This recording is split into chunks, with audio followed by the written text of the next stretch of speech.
আমাদের এই আজকের এই ফেডারেশনগুলোর সাথে আমাদের যে বৈঠক হয়েছে, বৈঠকটি অত্যন্ত ইতিবাচক একটি বৈঠক হয়েছে এবং এই বৈঠকে আমাদের অনেক বিষয় নিয়ে আমরা আলাপ আলোচনা করেছি যে আগামী বাংলাদেশের ক্রীড়াঙ্গনে আমরা কিভাবে একত্রিত হয়ে ঐক্যবদ্ধভাবে আমরা এগিয়ে নিয়ে যেতে পারি, কিভাবে আমরা একটি ক্রিয়াবান্ধব পরিবেশের মাধ্যমে আমাদের ফেডারেশনগুলোকে স্বাবলম্বী করা, ফেডারেশনগুলোকে সচ্ছল করার মাধ্যমে এবং ফেডারেশনগুলোর মাধ্যমে আমাদের উপজেলা ক্রীড়া সংস্থা, জেলা ক্রীড়া সংস্থা, বিভাগীয় ক্রীড়া সংস্থা থেকে শুরু করে সর্বক্ষেত্রে কিভাবে আমরা একটি প্ল্যাটফর্মের ভিতরে থেকে আমরা কিভাবে আমাদের প্রত্যেকটি ইভেন্টকে সর্বোচ্চ গুরুত্ব দিয়ে আমরা যাতে এগিয়ে যেতে পারি। Gold's Gym across 30 plus countries with over 700 plus locations worldwide. Train anywhere, belong everywhere. এবং এর ভিতরে উল্লেখযোগ্য আমি যে বিষয়গুলো আজকে আমাদের ফেডারেশনের সকল কর্মকর্তাদের কাছ থেকে আমি জানতে চেয়েছি সে বিষয়গুলো ইতিমধ্যে আমি বলেছি এবং আমি আপনাদের সাথে শেয়ার করতে চাই আমার প্রিয় সাংবাদিক ভাইরা, যে গত এক বছরের আমাদের বাংলাদেশের স্পোর্টসের মূল্যায়ন সম্পর্কে আমি তাদের কাছ থেকে একটি রিপোর্ট চেয়েছি যে গত এক বছরে আমাদের স্পোর্টসের কোথায় সফলতা ছিল, কোথায় ব্যর্থতা ছিল এবং কি কি সুযোগ সুবিধা প্রয়োজন ছিল, কি কি সুযোগ সুবিধার অভাব ছিল, সব কিছু মিলিয়ে আমরা গত এক বছরের আমাদের প্রত্যেকটি ফেডারেশনের একটি মূল্যায়নের একটি রিপোর্ট আমি আগামী 7 দিনের ভিতরে পেশ করতে বলেছি এবং তারা আমাকে আশ্বস্ত করেছেন যে তারা আগামী 7 দিনের ভিতরে ইনশাআল্লাহ রিপোর্টটি পেশ করবেন। পাশাপাশি আমাদের ইতিমধ্যে আপনারা জানেন যে আমাদের বাংলাদেশের স্পোর্টসের যে নির্বাচন নিয়ে আমরা আমাদের যে জাতীয় সংসদ নির্বাচনের আগ থেকে এই বিষয়গুলো নিয়ে আমরা বিভিন্ন সময় বিভিন্ন মতামত, আলোচনা, সমালোচনা শুনেছি। তো আমাদের আজকের আলোচনার ভিতরে একটি আমরা সিদ্ধান্তে পৌঁছেছি যে আমরা এই নির্বাচন প্রক্রিয়াটিকে একটি সুন্দর স্বচ্ছভাবে করার জন্য আমাদের সেই উপজেলা একদম রুট লেভেল থেকে আমরা শুরু করতে চাই। আমরা সেই উপজেলা থেকে নির্বাচনের মাধ্যমে আমরা জেলা পর্যায়ের নির্বাচন, আমাদের বিভাগীয় পর্যায় থেকে শুরু করে শেষ করে আমরা ফেডারেশনগুলোর আমরা নির্বাচনগুলো আনুষ্ঠানিকভাবে শেষ করতে চাই। এটি একটি প্রক্রিয়ার ভিতরে একটু সময়ের ব্যাপার। তো আমরা আনুষ্ঠানিকভাবে আমাদের স্পোর্টস মিনিস্ট্রি বা আমাদের ক্রীড়া পরিষদ থেকে আমাদের আলাপ আলোচনার মাধ্যমে সেই চিঠিগুলো ইনশাআল্লাহ আমরা দ্রুতই আমরা সংশ্লিষ্ট ক্রীড়া সংস্থা, আমাদের সংশ্লিষ্ট যারা রয়েছেন তাদের কাছে পৌঁছে দিব। পাশাপাশি আমাদের ফেডারেশনগুলোর যে কার্যকারিতা, যে আপনারা জানেন যে আমাদের প্রায় 51টি ফেডারেশন রয়েছে, সেই 51টি ফেডারেশনের ভিতরে আমরা কতগুলো ফাংশন করছে আর কারা ফাংশন করতে পারছে না বা তাদের কি কি সমস্যা রয়েছে, সেই ফাংশনগুলো কিভাবে করা যায় বা যারা ফাংশন করতে পারছে না তাদের কি সমস্যা রয়েছে, কেন করতে পারছে না, বা আমরা দেখেছি যে একই ধরনের খেলা কয়েকটি ফেডারেশন রয়েছে, তো সেগুলোকে আমরা আলোচনার মাধ্যমে মার্চ করে দেওয়া যায় কিনা সেটাও আমরা আলোচনা করছি। সো এই বিষয়গুলো আমরা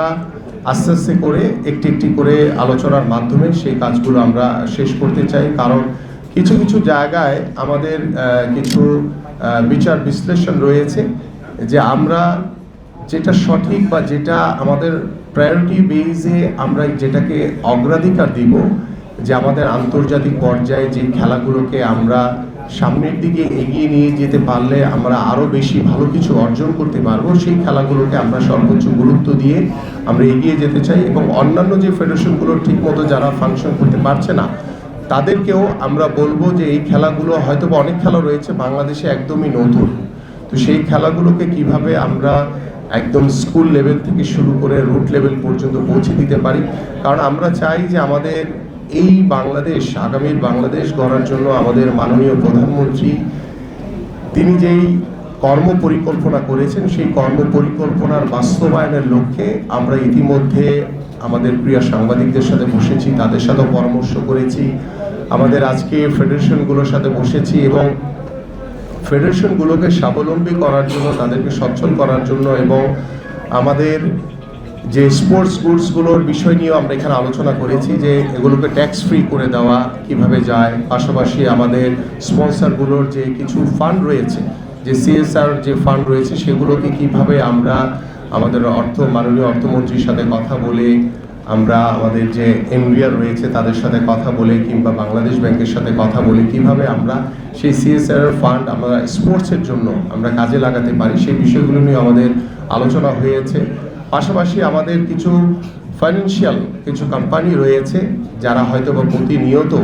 লাইক আমরা যদি বিকাশের কথা বলি, এই ধরনের কিছু প্রতিষ্ঠান রয়েছে যারা প্রতিনিয়ত ফাইন্যান্সিয়াল ট্রানজ্যাকশন করে থাকে হিউজ পরিমাণে। তো আমাদের স্পোর্টসের জন্য তাদের কোনো কন্ট্রিবিউশন রয়েছে কিনা বা তারা কোনোভাবে কন্ট্রিবিউশন করতে পারবে কিনা সেই বিষয়গুলো নিয়ে আমরা আলোচনা করেছি। তো আমরা সংশ্লিষ্ট কর্তৃপক্ষের সাথে কথা বলে সেই বিষয়গুলো আলোচনার সাপেক্ষে ইনশাল্লাহ আমরা আশা করি যে স্পোর্টস এমন একটি জায়গা, সেখানে কোনো দল নেই, সেখানে কোনো ভিন্ন মত নেই, দল মত নির্বিশেষে একটি জাতিকে এক করার জন্য স্পোর্টস হচ্ছে অন্যতম একটি মাধ্যম, এবং সেই মাধ্যমটিকে আমরা আগামীর বাংলাদেশে সর্বোচ্চ গুরুত্ব দিয়ে আমাদের এগিয়ে নিয়ে যাওয়ার প্রত্যয় ব্যক্ত করেছেন আমাদের মাননীয় প্রধানমন্ত্রী। এবং আমরা আশা করি আজকে যারা এখানে ফেডারেশনগুলো এখানে উপস্থিত রয়েছেন এবং আমাদের যারা ক্রীড়া সাংবাদিক রয়েছেন, আপনাদের সার্বিক সহযোগিতার মাধ্যমে আমরা একটি সুন্দর স্বচ্ছ নিরপেক্ষ তার মধ্য দিয়ে একটি সততার সহিত নিষ্ঠার মাধ্যমে আমরা যাতে একটি ক্রিয়া বান্ধব একটি পরিবেশ ক্রিয়াঙ্গনের মাধ্যমে যাতে একটি আগামীর একটি সুস্থ জাতি মাদকমুক্ত সমাজ যাতে আমরা করতে পারি, এবং সেই লক্ষ্য নিয়ে আমাদের যে ফেডারেশনগুলো রয়েছে তারা প্রতি বছরই বিভিন্ন ধরনের খেলাধুলার আয়োজন করে থাকেন। তা আমরা চাই যে একটি নিয়মের ভিতরে, একটি স্বচ্ছতার ভিতরে যাতে বাৎসরিক একটি ক্যালেন্ডারও তাদেরকে পেশ করার জন্য বলেছি আগামী 7 দিনের ভিতরে। এবং আমরা আশা করি যে এই আগামী 7 দিনের ভিতরে তাদের কাছে, এবং তাদের অনেক সুন্দর সুন্দর প্রপোজাল রয়েছে, সেই প্রপোজালগুলো আমরা শুনেছি, সেগুলোকে আমরা বলেছি যে বাই রিটেন আমাদের কাছে দেওয়ার জন্য। পাশাপাশি আপনারা ইতিমধ্যে শুনেছেন যে আমরা আমাদের খেলাধুলাকে পেশা হিসেবে প্রতিষ্ঠিত করতে চাই, এবং সেই খেলোয়াড়দেরও যারা বাংলাদেশকে রিপ্রেজেন্ট করছে, দেশের জন্য যারা সম্মান বয়ে আনার জন্য নিজেকে উজাড় করে খেলার চেষ্টা করছে, সেই খেলোয়াড়দেরকে আমরা একটি বেতন কাঠামোর ভিতরে আনতে চাই। এবং যে বিষয়গুলো নিয়ে ইতিমধ্যে আমি সকল ফেডারেশনকে বলেছি যে আপনাদের খেলোয়াড়দের যারা বাংলাদেশকে রিপ্রেজেন্ট করছে তাদের একটি তালিকা প্রদান করবেন, এবং সেই তালিকা প্রদানের মাধ্যমে সেটাকে আমরা যাচাই বাছাই করে আমরা কোন ক্যাটাগরিতে কিভাবে তাদেরকে আমরা সরকারের পক্ষ থেকে যাতে তাদের পাশে দাঁড়াতে পারি, তাদেরকে একটি বেতন কাঠামোর ভিতরে নিয়ে আসতে পারি, সেই কর্ম পরিকল্পনাগুলো আমরা আলোচনার মাধ্যমে ইনশাল্লাহ দ্রুতই, আমরা অনেক কাজ আছে যেগুলো আমরা রোজার ভিতরেই শেষ করতে চাই, যাতে আমরা ঈদের পরপরই যাতে এই কাজগুলো আমরা এক্সিকিউশনে যেতে পারি। এবং পাশাপাশি আমাদের নতুন করে স্পোর্টসের যে একটি কর্ম পরিকল্পনা রয়েছে সেটা আমরা ঈদের পরপরই শুরু করতে চাই, আল্লাহ যদি আমাদেরকে সুস্থ রাখে সুন্দরভাবে ইনশাল্লাহ আমরা সেই কর্ম পরিকল্পনাটা ইতিমধ্যে আমাদের এই কাজগুলো করার জন্য আমাদের